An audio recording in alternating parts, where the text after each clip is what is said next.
Hola, ¿qué tal? Bienvenidos a un nuevo programa de Bracken Books.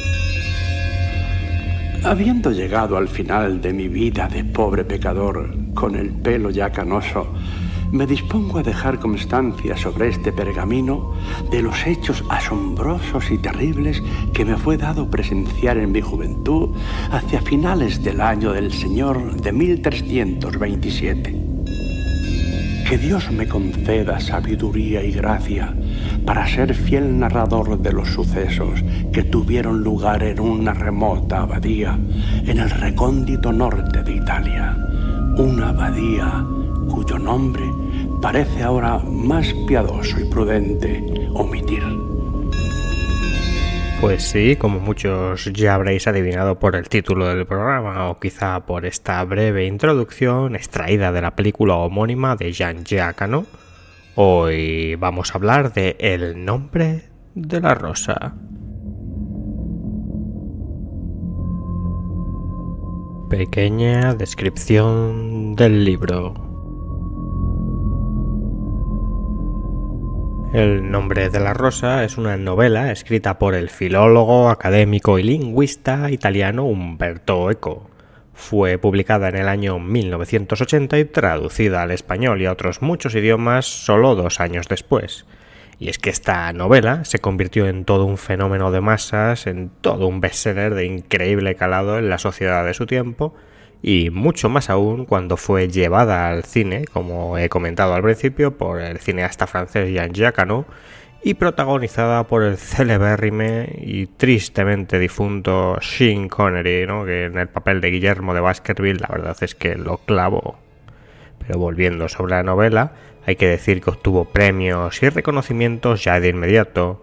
Es una novela bastante extensa, pues tiene unas 530 páginas, pero según el diario francés Le Monde son 530 páginas de enorme calidad, y es que este periódico en su lista de los 100 mejores libros del siglo XX incluía a El nombre de la rosa nada menos que en el puesto número 14. Desde luego es una gran novela, pues no en vano hoy nos visita al programa por ser mi 10ª novela favorita, más o menos. Así que bueno, a pesar de toda esta fama y todos estos elogios, no es precisamente fácil de adquirir El nombre de la rosa, y es que bueno, al final la publicaron hace ya más de 40 años. Yo la busqué en su tiempo en librerías y demás, pero no es un título que circule habitualmente. Sin embargo, es fácil de encontrar en Amazon, ¿no? La librería virtual. Y bueno, la podéis encontrar en Kindle por formato digital por unos 7,50, en tapa dura por casi 22 euros y en tapa blanda por unos 11. Una gran inversión porque es una lectura encomiable. ¿Qué sabemos del autor?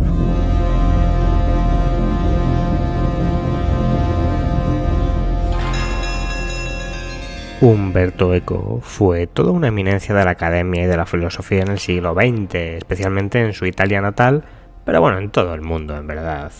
Filósofo, semiólogo, esteta y gran estudioso de la Edad Media, destacó también como un excelente crítico narrativo donde impulsó la novela para todos los públicos, pero al mismo tiempo con contenido oculto. Justo esto es lo que revitalizó con este título, con El nombre de la rosa. Fue impulsor, pues, de ese intento de llevar la cultura y la historia a las masas, una actitud que no en pocas ocasiones tiene el protagonista de la novela, Fray Guillermo de Baskerville.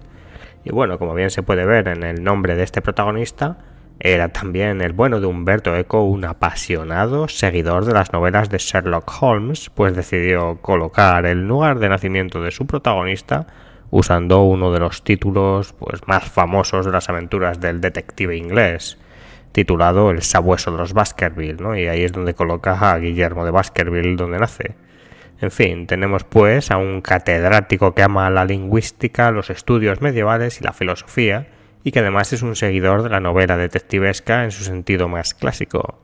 Veremos pues que todos estos elementos los engarza magistralmente Umberto Eco en El nombre de la rosa.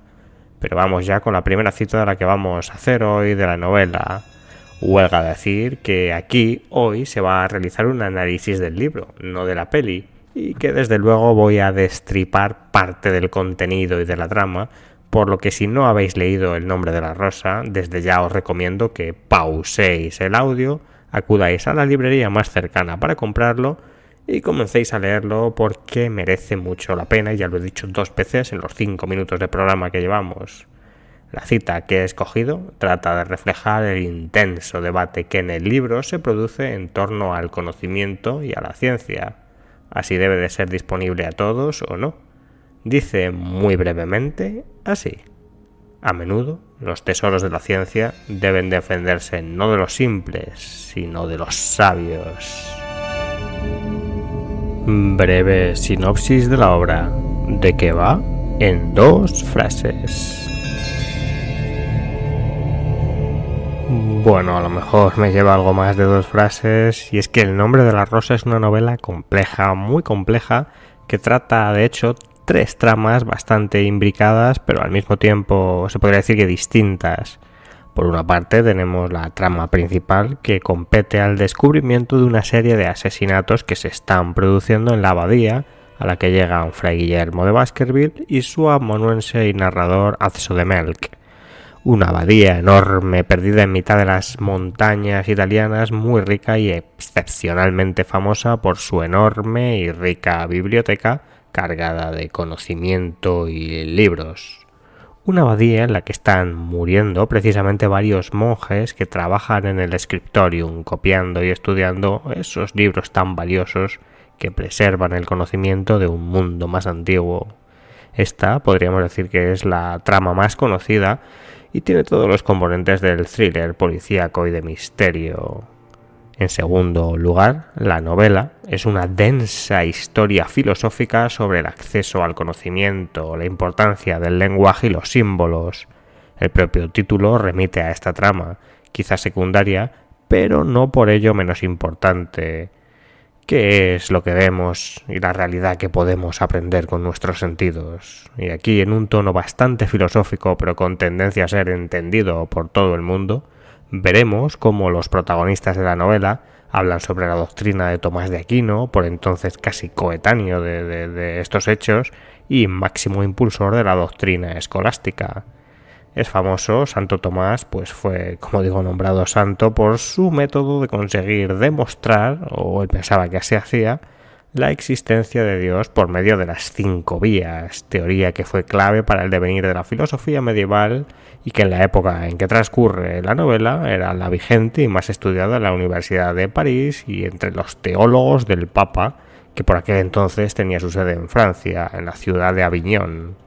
Pues bien, enfrentado a las ideas de Santo Tomás, surgía en Inglaterra el primer movimiento que acabaría conduciendo a lo que ahora es el método científico y el empirismo, y lo haría impulsado por 2 monjes franciscanos, Roger Bacon y Guillermo de Ockham, célebre por ser el padre de la teoría de la navaja de Ockham y trasunto de Fray Guillermo de Baskerville. Es decir, en un mundo plenamente medieval, plenamente escolástico y donde predomina la dogmática de la existencia de Dios como concepto a priorístico, Umberto Eco nos introduce a un personaje como Fray Guillermo de Baskerville que de algún modo nos habla de que ya incluso en esa baja Edad Media el mundo se conducía por otros derroteros, por unas modernidades que acabarían llevando a la ciencia, al avance, al progreso y bueno, a lo que es el mundo en el que vivimos actualmente.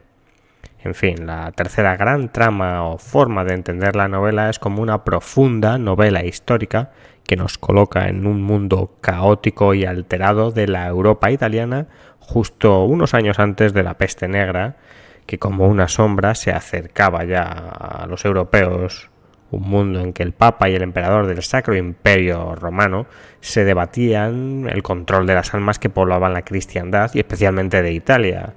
Una cristiandad aún unida en cuanto a que solo el catolicismo imperaba, pero que ya estaba comida por decenas de herejías o doctrinas alternativas por diferentes formas de entender el mundo.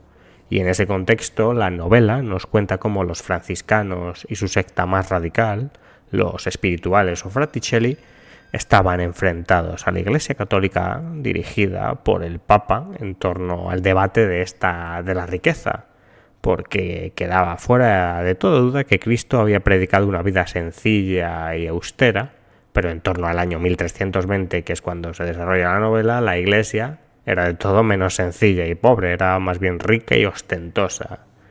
Así pues, la novela nos cuenta de forma muy caótica y dubitativa, como debieron vivirlo las personas que caminaron esos días, cómo surgían tendencias dentro de la religión aceptada, cómo muchas veces esas tendencias degeneraban en herejías alimentadas por la pobreza y por las ganas de los simples de vivir en un mundo mejor, cómo esas herejías se reprimían violentamente y como por encima de todo estaba el Papa y el emperador que tramaban y conspiraban sin importarles demasiado el futuro de sus súbditos. Como veis, es una novela muy compleja que se puede leer desde muchos puntos de vista y que nos aporta una gran cantidad de cosas. Los personajes.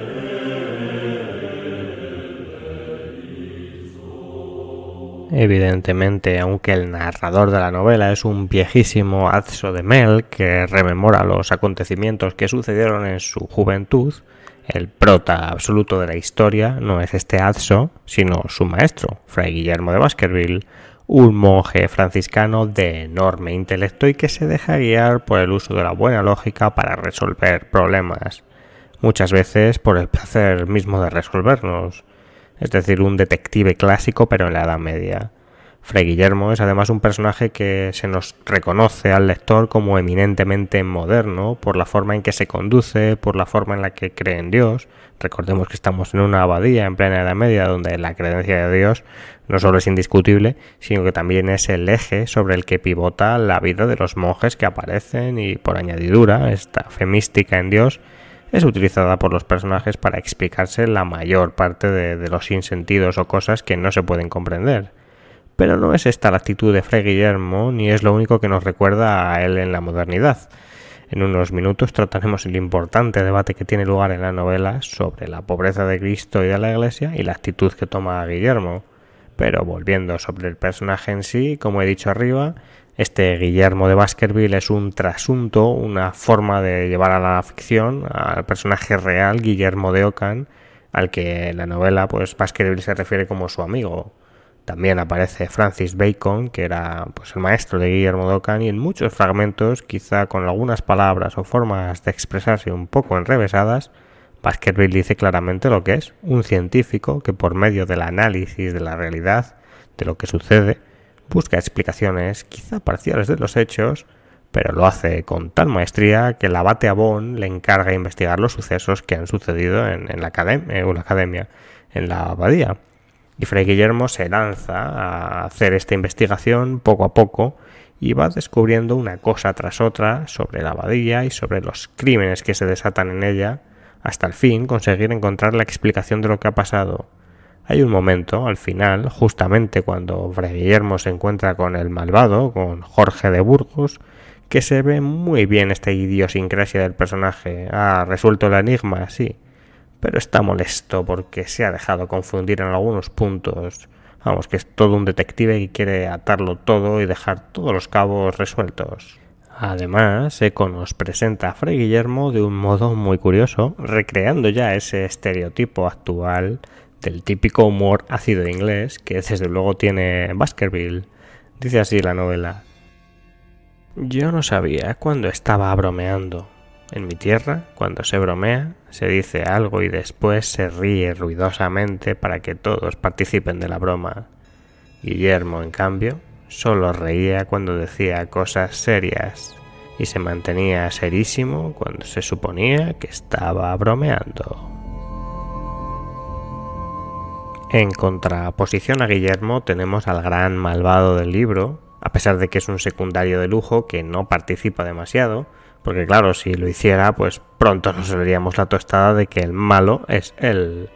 Me refiero desde luego al venerable Jorge de Burgos, el monje casi más viejo de la abadía, que está ciego y que es una especie de burla o broma de Umberto Eco hacia el escritor argentino Jorge Luis Borges, que también era ciego. Pues bien, así como Guillermo es un personaje muy moderno que se nos presenta simpático y con ideas casi contemporáneas y que por tanto al lector pues, le parece actual, Jorge de Burgos no puede ser más reaccionario y estático, anclado en la tradición no ya de 1320 cuando transcurre la novela, sino de mucho antes. Es un hombre mayor, ciego y muy respetado por la comunidad, tanto que es él el que de verdad dirige los hilos en la abadía y el que toma la palabra cuando las cosas se ponen feas, incluso por delante del mismísimo abad.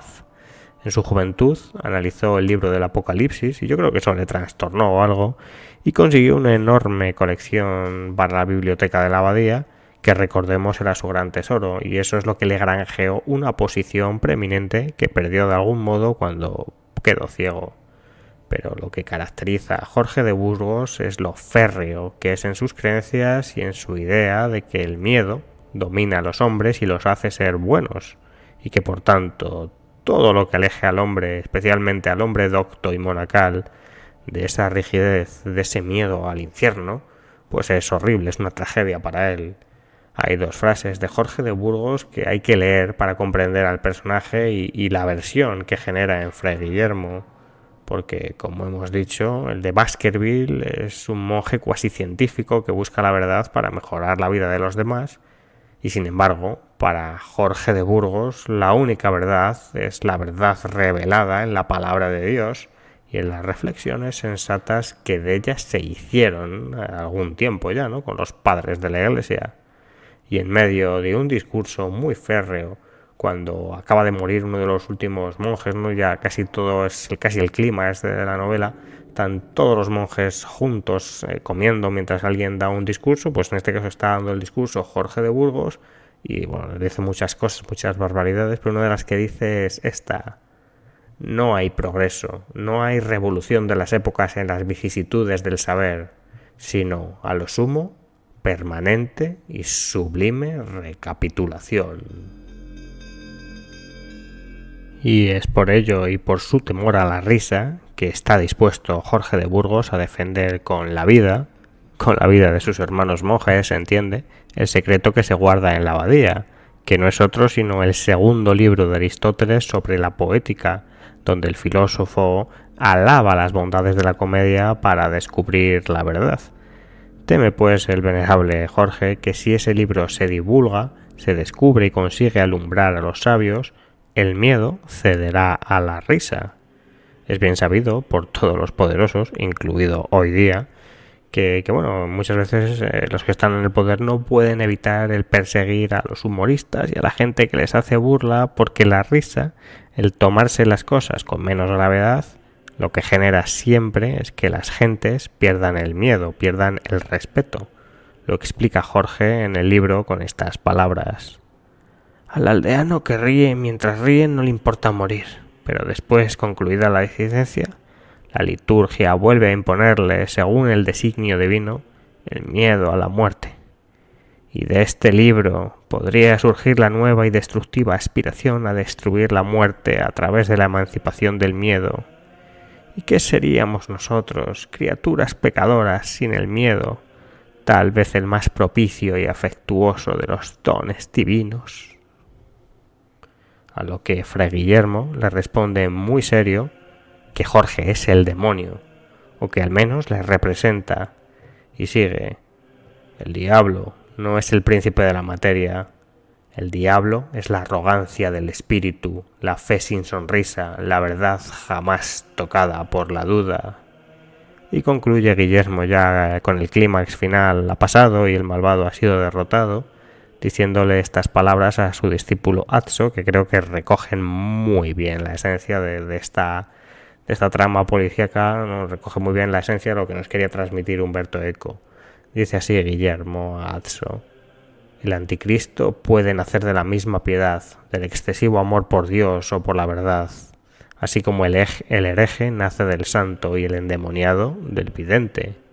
Huye, Atso, de los profetas y de los que están dispuestos a morir por la verdad, porque suelen provocar también la muerte de muchos otros, a menudo antes que la propia, y a veces en lugar de la propia.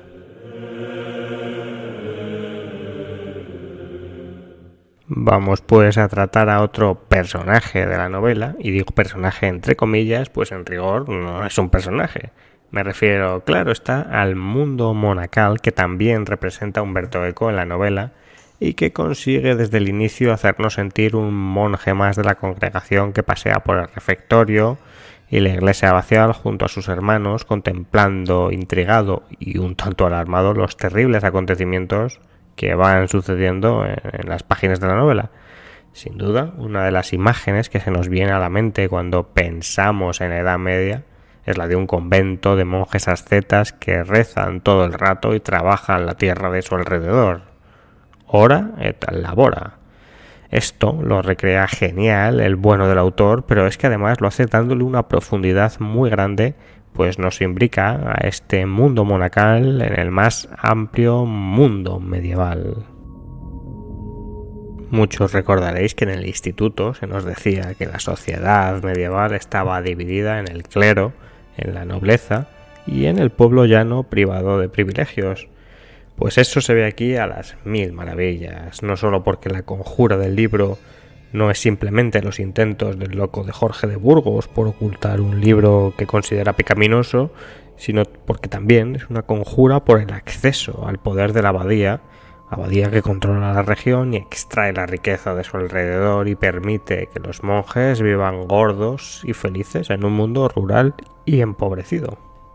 Esto no es necesariamente malo, pues los conventos en la Edad Media eran verdaderos dinamizadores y ordenadores del mundo, y de hecho en la novela hay una pequeña subtrama que así lo refleja y muestra el declive al que pronto iban a tener que hacer frente, porque perdían poder los monjes respecto a los obispos de las ciudades, y bueno, realmente porque en las ciudades comenzaba a crearse una gran burguesía comercial y de artesanos. Y claro, entonces cobraban poder y los obispos, que eran los que gobernaban eclesiásticamente las ciudades, tenían más preeminencia que los monjes. Por eso en la novela hay una trama, una pequeña subtrama, en la que unos cuantos de estos monjes italianos lo que pretenden es hacerse con el poder en la abadía para dejar atrás esa férrea tradición de control y demás, para poder escribir libros en lengua vernácula, ¿no? En italiano, en francés y demás, que pudieran vender a los ricos comerciantes para que así llegara la plata y otra vez el poder a la abadía. También vemos el influjo del mundo monacal y su riqueza y gloria en dos personajes de trágico final que son los dos dulcinistas, Remigio da Varagine y el grotesco Salvatore. Eran dos hombres que en su juventud empuñaban los hábitos franciscanos, pero que se desviaron en una de sus múltiples sectas heréticas que corrían por toda Italia en aquella época. En este caso, la de los seguidores de Dulcino de Novara. Dulcino quería la pobreza de la iglesia y estaba dispuesto a matar a todos los clérigos que no respetasen ese ideal.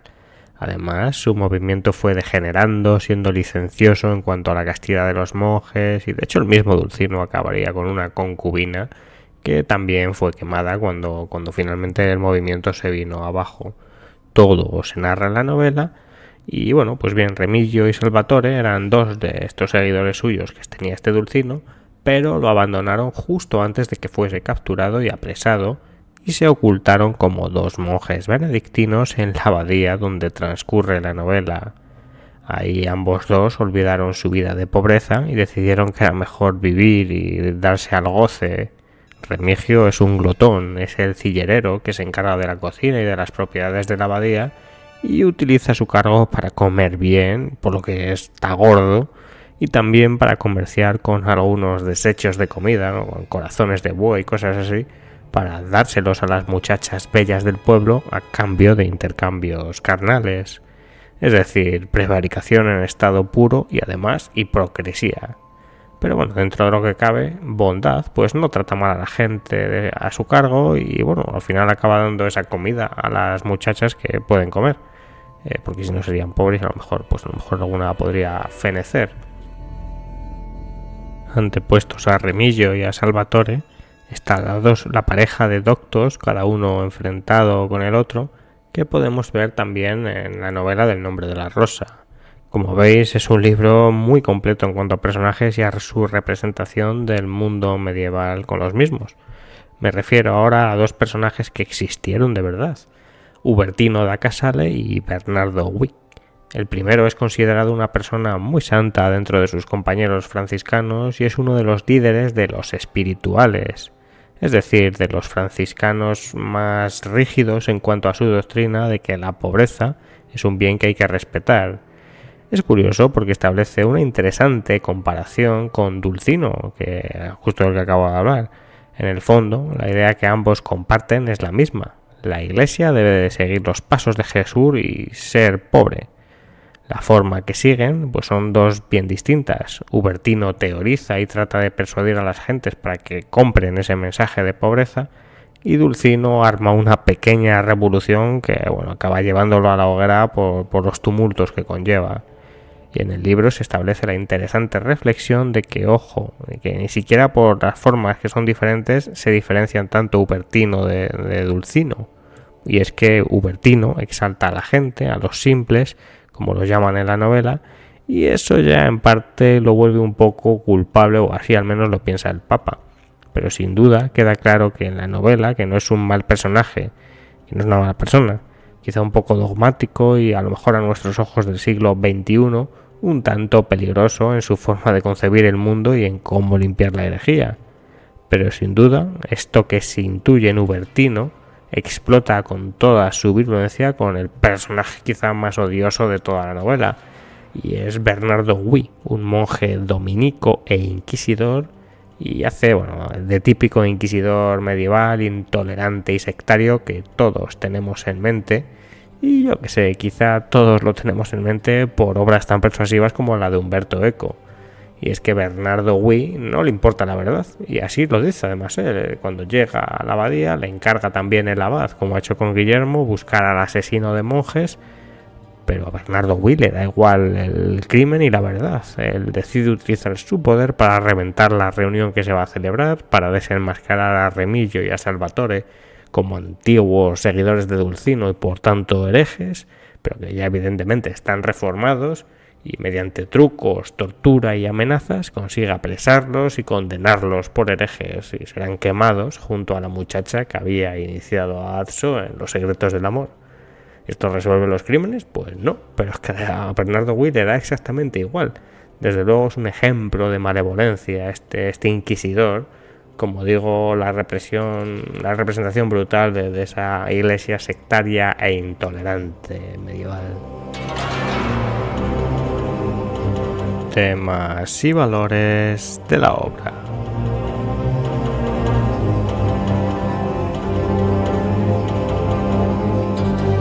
Al inicio de la historia se presenta uno de los temas clave de la novela, como es el del miedo, la fe, la risa y, si es posible, el generar conocimiento fidedigno, o todo está ya en las escrituras.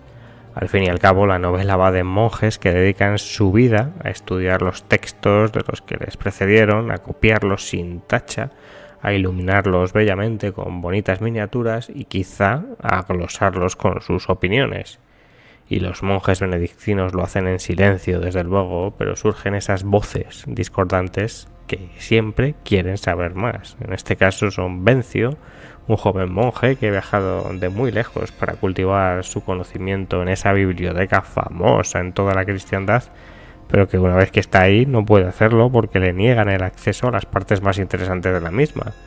O como el propio Venancio, un traductor de griego, y que con su impulso de querer saber más sobre la risa, sobre la comedia y sobre Aristóteles, pues es el que precipita todos los acontecimientos en cuanto a esta trama de misterios y asesinatos, y de hecho es uno de los asesinados.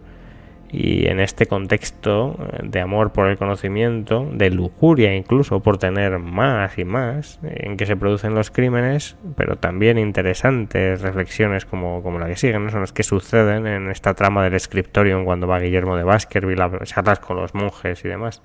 Una de las veces dice: los libros no se han hecho para que creamos lo que dicen, sino para que las analicemos. Cuando cogemos un libro, no debemos preguntarnos qué dice, sino qué quiere decir. como vieron muy bien los viejos comentadores de las escrituras. Y yo creo que sin duda Umberto Eco era un enamorado de los libros y del estudio, y se lo habría pasado él muy bien en este scriptorium de esta abadía, copiando y analizando libros junto a gente tan docta como Guillermo de Baskerville, que por momentos parece una enciclopedia andante.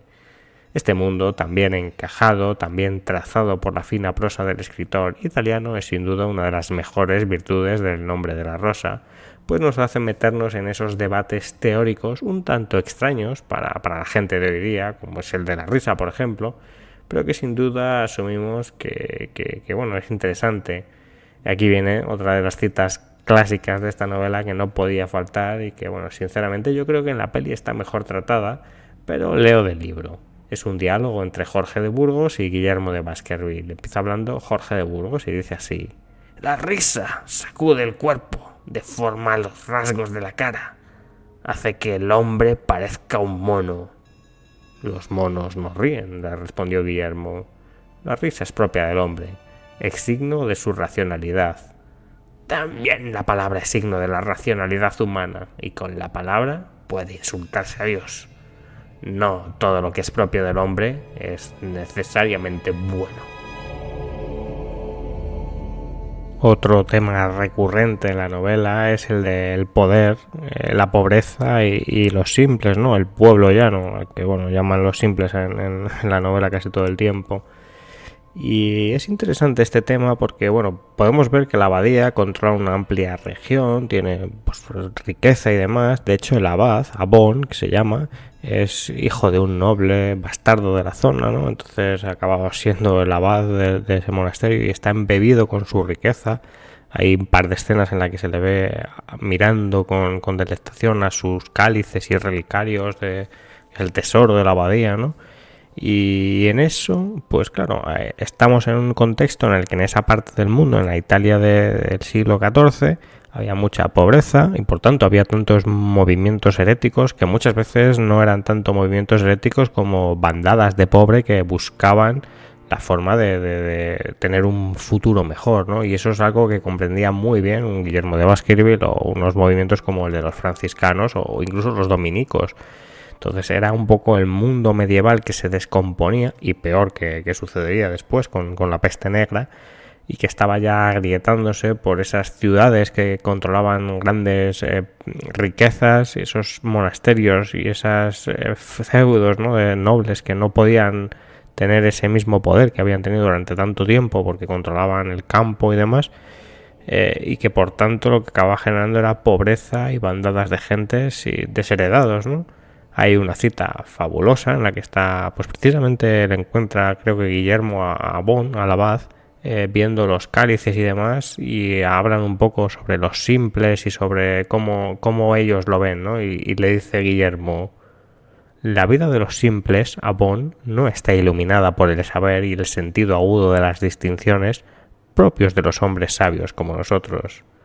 Además, es una vida obsesionada por la enfermedad y la pobreza, y por la ignorancia, que les impide expresarlas en forma inteligible. A menudo, para muchos de ellos, la adhesión a un grupo herético es solo una manera como cualquier otra de gritar su desesperación. La casa de un cardenal puede quemarse porque se desea perfeccionar la vida del clero, o bien porque se considera inexistente el infierno que éste predica, pero siempre se quema porque existe el infierno de este mundo, donde vive el rebaño que debemos cuidar. Y es que en cierto modo a los pobres, al pueblo, se le trata en este libro, y es creo que fiel reflejo de cómo se trataba a la gente en la Edad Media, pues eso, como carne de cañón, como gente a la que le puedes convencer de X cosas, o como simples trabajadores que te tienen que proveer de comida. Entonces, en este contexto, el libro trata de la lucha entre los guelfos y los gibelinos, ¿no? Los guelfos eran los seguidores del Papa y los gibelinos los seguidores del emperador del Sacro Imperio. De hecho, todo el libro, el motivo por el cual Guillermo y Azzo van a la abadía es para preparar un encuentro entre los franciscanos, seguidores o partidarios o apoyados por el imperio, y la delegación papal, que en aquel entonces estaba en Francia, en el papado, en Aviñón, y que estaban discutiendo sobre la pobreza de Egipto, sobre la pobreza de Cristo y si era necesario o no que fuera así también en la iglesia. Entonces, bueno, en ese contexto, el emperador generaba disturbios y heresíacas como Dulcino u otros que hubo en esa época en Italia, los Fraticelli, los valdenses. Al final de la novela se nombran un montón de herejías, los cátaros, ¿no? Los famosos cátaros, todos respondían a esa necesidad del pueblo de salir un poco de ese estado en el que vivían de pobreza permanente. Los simples son carne de matadero, se los utiliza cuando sirven para debilitar el poder del enemigo y se los sacrifica cuando ya no sirven. Hay un momento que dicen esta frase en la novela y es totalmente cierto. Pues en esas el concilio, ¿no? O el debate que tienen los franciscanos con los papales, una de las cosas que se menciona es precisamente esa, ¿no? O sea, dice concretamente la frase, creo que la dice Guillermo: lo que importa no es si Cristo fue pobre o no pobre, sino si la Iglesia debe o no ser pobre. Y la pobreza no se refiere tanto a la posesión o no de un palacio, como a la conservación o a la pérdida del derecho de legislar sobre las cosas terrenales. Y es que esta frase dice mucho porque de fondo en esta lucha entre el papado y el imperio, que se ve en la novela, pero fue una lucha real que duró bastantes años, lo que había de fondo era quién era el que tenía la potestad para dictaminar cuáles tenían que ser las leyes, no tanto de Dios, que esas evidentemente correspondían al Papa, sino las leyes de la gente, porque en aquella época el Papa tenía un montón de tierras. Entonces, claro, ahí había una diferencia entre si tenía que ser el emperador, si tenía que ser, por lo tanto, los poderes civiles. Y en esos, como he comentado antes, se levanta Guillermo de Baskerville y dice, no, las tesis de los teólogos imperiales lo que dicen es que efectivamente las leyes civiles corresponden no tanto al emperador como a asambleas que representen al pueblo y que legislen por su bien para aumentarlo y aumentar su satisfacción. Y por eso digo que Guillermo de Baskerville es un personaje muy moderno, porque de facto esto es la democracia, ¿no? Una democracia quizá un poco simplificada, pero parecido al sistema en el que actualmente vivimos, pues casi toda la gente de Occidente y desde luego toda la gente de Italia y España, que es donde se desarrolla la novela y donde vivo yo correspondientemente. Así que este es uno de los grandes temas de la novela, lo trata in extenso. Es quizá la gran diferencia entre la novela y la peli, y por eso a mí me gustó bastante más, porque a mí me gusta mucho la historia y la manera en la que profundiza y nos cuenta esta relación de poder entre unos y otros, pues es bien interesante.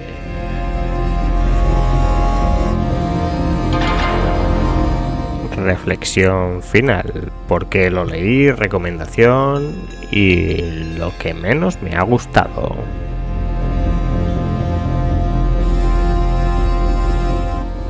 Reconozco que esta novela es maravillosa y una gran sorpresa. La leí por primera vez hace ya unos cuantos años, cuando cursaba mis estudios de psicología en la universidad.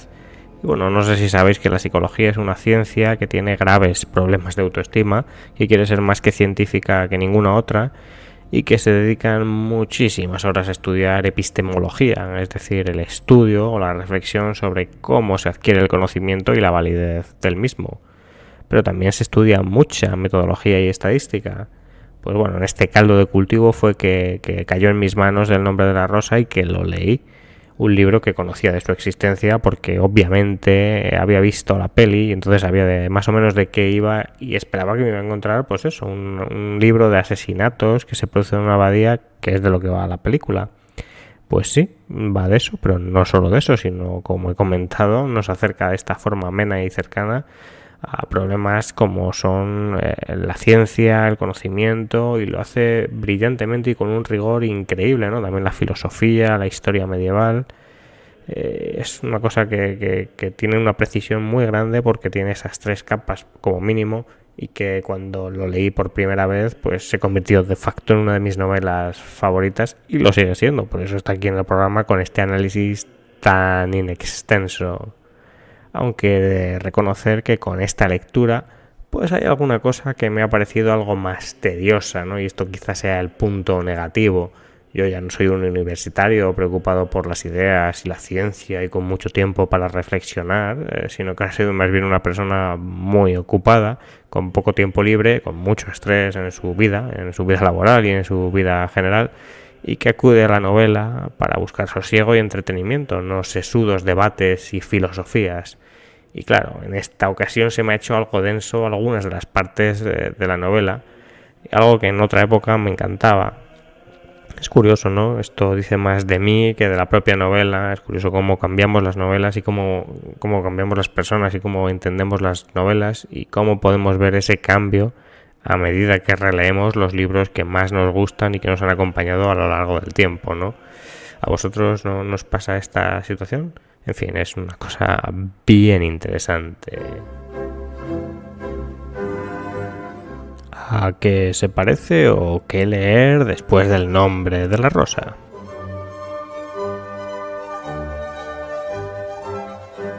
Es difícil recomendar libros similares al nombre de la rosa, la verdad. Esta conglomeración de temas que trata y con la densidad y fuerza con la que lo hace Umberto Eco, pues no es precisamente común en el mundo de la literatura, o al menos yo no la conozco. Es desde luego obligado para todos los fans de la novela histórica ambientada en el medievo y más en un monasterio, la lectura de Ken Follett y sus geniales Los pilares de la tierra y Un mundo sin fin, son los que me he leído yo, creo que luego tiene continuación, y que bueno, está ambientada en la ciudad de Kingsbridge y su monasterio. Y bueno, son unos bestsellers muy interesantes porque nos tratan con mucha acción y muchas cosas que suceden, pues la construcción de una catedral en el primer libro y la construcción de un hospital en el segundo, ¿no? Y la vida en torno al pueblo y sus gentes. Pero bueno, es un libro que está muy bien, es entretenido, pero está carente de esta profunda reflexión filosófica e histórica que Umberto Eco sí que nos regala en El nombre de la rosa.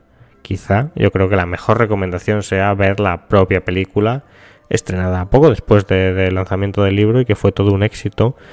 Yo lo he visto unas cuantas veces y no me canso, es muy interesante. De hecho, creo que me la mandaron por primera vez en la clase de religión. Y bueno, ahí está Sean Connery haciendo un grandísimo papel como Guillermo de Baskerville y sale Christian Slater haciendo del joven Azzo de Melk. Y bueno, con esta recomendación vamos poniendo fin al programa de hoy. Espero os haya gustado, os haya resultado interesante y le deis a me gusta o comentéis en los comentarios cualquier cosa que no os haya quedado clara o que queráis comentar. Si estáis escuchando en iVoox, os agradeceré de mil amores que os suscribáis y que apoyéis el programa con una pequeña suscripción mensual que puede ser tan pequeña como 2 euros. Sin duda me ayudáis a crecer y a mantener el programa. Y bueno, ¿qué puedo decir? Muchas gracias a los que ya me estáis dando esta aportación. Enamorado de vosotros me hallo. En cualquier caso, me despido de hoy y os deseo una feliz semana cargada de buenas lecturas. Hasta luego.